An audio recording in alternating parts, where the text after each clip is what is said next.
Boa noite a todos. Meu nome é Rosiane. Estou aqui para iniciar mais um estudo da Casa Espírita Amor e Luz de Bambuí.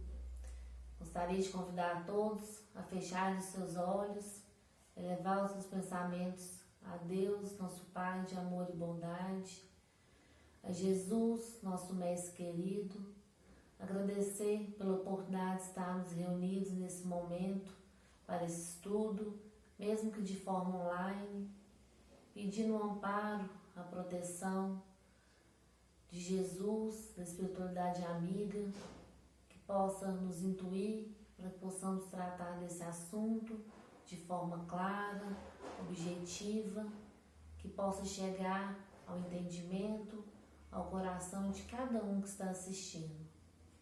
Pedindo também as bênçãos de Jesus para todos nós, para todos os lares, para nossa cidade, para nosso país inteiro, para que todos possam ser fortalecidos para atravessar esse momento que nós estamos passando. Que o amor de Jesus possa estar com cada um de nós nesse momento. Muito obrigado, que assim seja. O estudo da noite de hoje vai ser do livro Constituição Divina, de Richard Simonetti.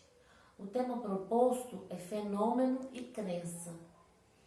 E para a gente começar esse estudo, a gente vai ler uma pergunta, um questionamento, para que a gente possa responder ao longo do nosso estudo, ao longo das nossas reflexões nessa noite.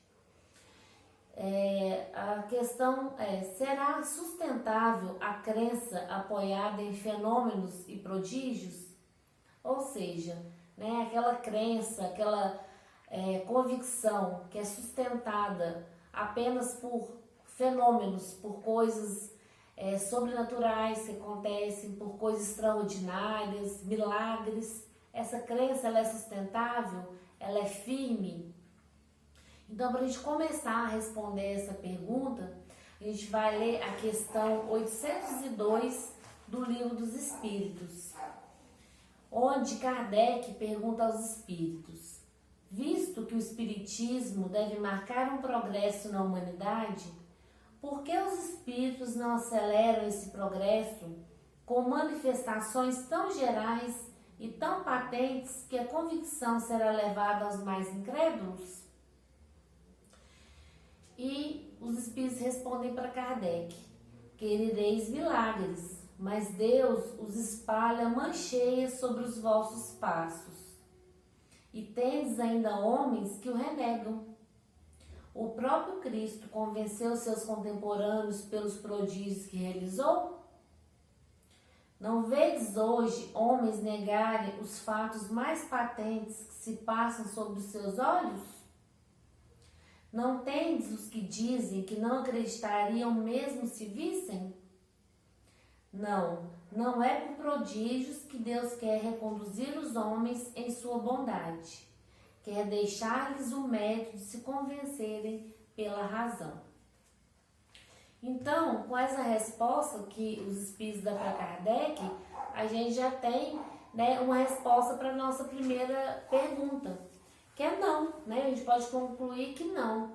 A crença sustentada apenas em fenômenos, prodígios, coisas sobrenaturais, manifestação de espíritos, milagres, essa crença ela não é sustentável. A crença fundamentada na razão, ela é sustentável. A crença fundamentada no conhecimento, no raciocínio, essa crença sim é sustentável.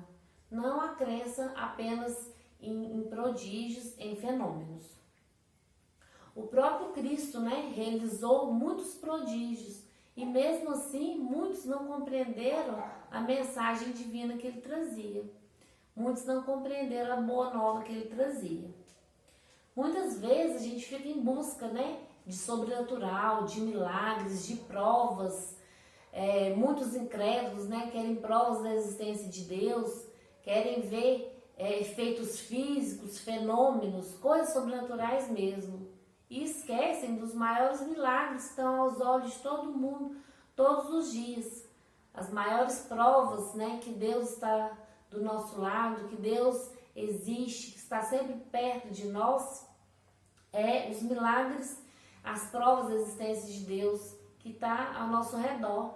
O amanhecer todos os dias, o ar nos nossos pulmões, a lua, as estrelas, a natureza perfeita, a harmonia dos astros, que é a prova maior, somente Deus, né, maravilhoso, perfeito, onipotente, para criar tudo isso de forma tão harmônica. E mesmo assim, alguns não percebem esse milagre que acontece todo dia à sua volta. Não acreditam, ainda continuam incrédulos. Muitos, né, mesmo vendo todas essas maravilhas, renegam, continuam não acreditando. Preferem arrumar inúmeras justificativas para não acreditarem no que é real, né, na existência desse Deus único, maravilhoso, que está perto de nós, nos amparando, nos guiando o tempo todo. A gente vê um exemplo muito comum, por exemplo, na casa espírita, né? Quando existem as psicografias, muitas pessoas enchem, né, lotam os salões das casas espíritas, porque estão ali atrás daquele fenômeno, né, de alguma coisa para acreditar. Mas recebem as suas cartas e vão embora e não procuram ir mais a fundo no conhecimento, na razão, para ter assim a sua crença fundamentada, não só naquele prodígio de momento, mas com conhecimento, com os estudos, né? Conhecereis a verdade e a verdade vos fará livres, como disse Jesus. E outros também, né, veem essas cartas, né, que vem assinada com assinatura idêntica do espírito desencarnado. O espírito falam coisas que só mesmo os familiares mais íntimos poderiam saber, e mesmo vendo assim não creem ainda, preferem achar outras justificativas para esse acontecimento. Então, ou seja, os prodígios, na verdade, eles não vêm dar para ninguém uma crença firme e sustentada, não. Outros religiosos, né, que pensam dessa forma, que Deus pudesse evidenciar, né, a sua existência de forma mais firme, de forma mais extraordinária, para que os incrédulos começassem a acreditar em Deus, começassem a acreditar no mundo espiritual, na comunicação dos espíritos. Mas esse engano, né, quando a gente volta, né, e vai lembrar que Jesus, né, nos ensinou que a gente pode, né, sim, fazer grandes prodígios, desde que a gente acredite, né, no potencial que a gente tem. E Jesus mesmo fez esses prodígios, transformando água em vinho, multiplicando os pães, andando sobre as águas, acalmando as tempestades. E esses mesmos, né, que viram esses prodígios, que ficaram admirados, depois foram lá, né, na crucificação de Jesus. Os mesmos que aplaudiram esses prodígios, depois estavam lá injuriando, né, falando e criticando e ajudando a crucificar Jesus. Os próprios discípulos, né, nesse momento, muitos abandonaram, muitos não deram testemunho da mensagem de Jesus, né, conviveram com ele, sabia do poder que ele tinha, sabia dos milagres que ele tinha feito, dos prodígios que ele tinha realizado, mas no momento de provar a sua crença, eles abandonaram, eles não deram testemunho. Por quê? A crença que eles tinham ainda não era fundamentada. A crença que eles tinham ainda não era sustentável. Eles viram o prodígio, acharam muito bonito, mas se esqueceram, passou. Eles, né, não compreenderam a grandeza daquele momento, em que Jesus podia sim mudar o rumo das coisas com os seus poderes. Mas o objetivo de Jesus não era esse. O objetivo de Jesus era mostrar, né, dar exemplo de humildade, dar exemplo de perdão, dar exemplo de entrega e confiança que ele tinha em Deus, nosso Pai. E os discípulos ainda não tinham compreendido isso, mesmo estando com ele e vendo ele realizar tantos prodígios. E dessa mesma forma que aconteceu isso no cristianismo, isso também aconteceu no espiritismo, né? Desde os primórdios do espiritismo, grandes médiuns, né, que conseguiam, que tinham faculdades prodigiosas, que conseguiam mostrar fenômenos de efeitos físicos, eles também foram censurados, eles foram contestados, né? E se pudesse, as pessoas daquela época teriam feito como na Idade Média, levado eles para a fogueira, condenado eles como bruxos, com, né, o pretexto de salvar a alma deles. Eles também foram censurados, ou seja, o prodígio não trouxe crença firme e sustentável também. Portanto, né, esses fenômenos de efeitos físicos maravilham, né, deixa todo mundo, né, curioso, mas eles caem no esquecimento. Eles não transformam o íntimo daquelas pessoas que estão vendo os prodígios. Por isso que a crença não é uma crença firme. Porque a crença, para ela ser firme, ela tem que começar nos transformando. Então, a gente tem que trazer para o nosso íntimo aquele conhecimento, para depois a gente ter uma fé, uma crença fundamentada. Outro exemplo também, né, tá lá na parábola do rico e do mendigo, né, de Lázaro, onde está lá em Lucas, no capítulo 16, versículo 19 a 31, onde, né, tinha um rico, né, que se vestia de forma exuberante, que tinha muita fartura, e o mendigo, né, o Lázaro, que ficava à porta do rico esperando as migalhas que caíam da mesa do rico para se alimentar. Os cães vinham, né, lambiam suas feridas, e os dois desencarnaram. E chegando no mundo espiritual, né, Lázaro foi levado diretamente para o seio de Abraão, o pai Abraão. E o rico ficou num lugar de sofrimento. E quando o rico olhou, né, que viu o Lázaro no seio de Abraão, ele pediu, né, que o Abraão mandasse Lázaro aqui na terra e falasse para os irmãos dele que ficaram aqui a verdade, desse testemunho, para que os irmãos não fossem também para um lugar de sofrimento, como o rico foi. E Abraão respondeu para o rico que eles já tiveram os profetas, já teve Moisés. Se eles não acreditaram, não ia adiantar nenhum voltar, né, que tinha morrido, voltar à vida para falar para eles. Mostrando mais uma vez que os prodígios não iam surtir efeito. Que de prodígio, que de extraordinário, eles já tiveram os profetas, já tiveram Moisés. E se eles não obedeceram, se eles não escutaram, não ia adiantar ele enviar o Lázaro para poder dar testemunho. Então, muito mais que empolgação com esses prodígios, a crença, ela deve ser legítima, né? Então, para ela ser legítima, ela tem que resultar de exercícios do nosso coração. Que depois que a gente aprendeu, depois que a gente estudou, depois que a gente raciocinou, a gente conseguiu trazer esses ensinamentos para o nosso coração, para o nosso íntimo, e começou a fazer exercícios, né, de bondade, de amor, de fraternidade para com o próximo, de caridade. Aí sim a gente vai estar vivendo essa crença. Muitas pessoas chegam na casa espírita, né, atrás dos passes, querendo cura, milagres. Então eles recebem o passe naquele momento e o passe ajuda, na verdade. A pessoa se sente bem, se sente melhor, mas quando volta para casa não mudou nada. Ela continua da mesma forma, não houve transformação, não houve conhecimento para que ela possa transformar, mudar os seus hábitos, mudar a forma de pensar, porque é isso que vai fazer ela continuar bem.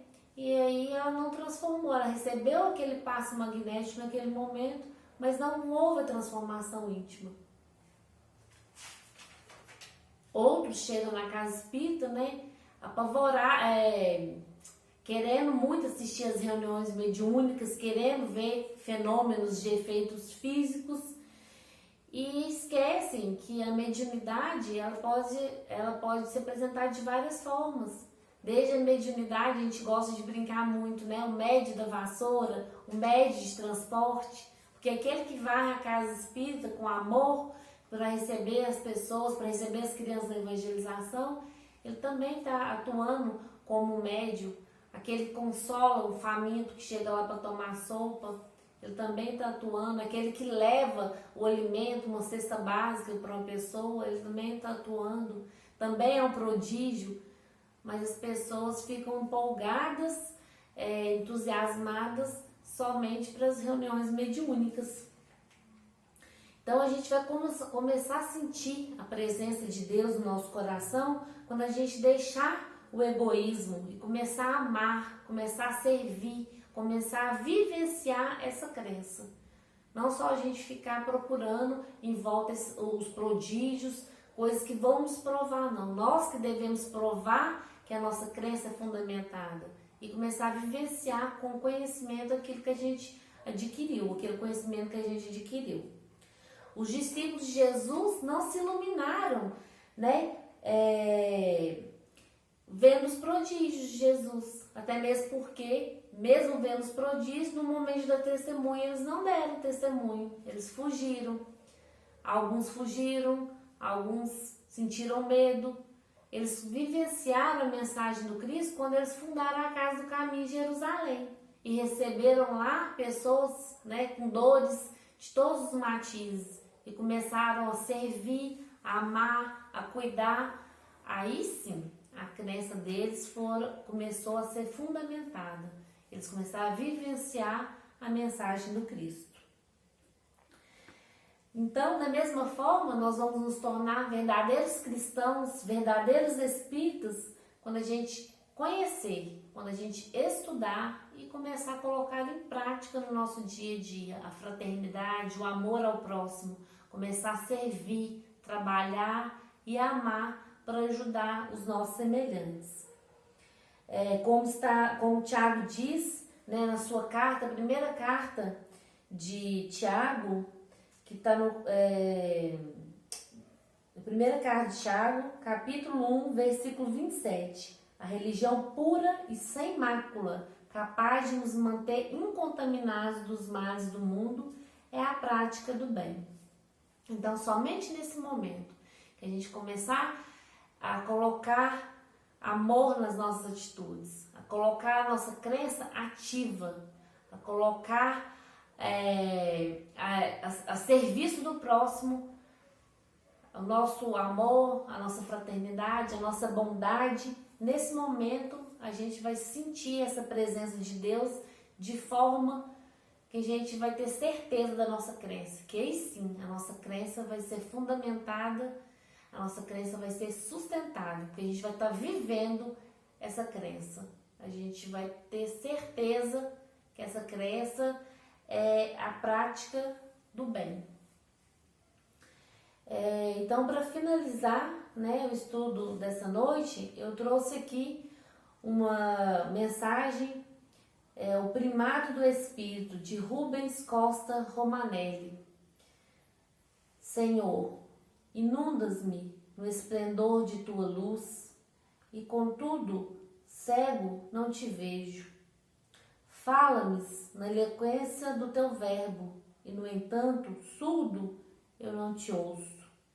Abrasas-me na ardência do teu amor, e todavia insensível não te sinto. Ó, estranha contradição, tu bem perto de mim e eu tão longe de ti. Desvela-me, Senhor, os teus olhos cegos de orgulho. Abre-me os ouvidos surdos de vaidade e sensibiliza-me o coração duro de maldade, para que eu descubra a tua divina presença na intimidade do meu ser.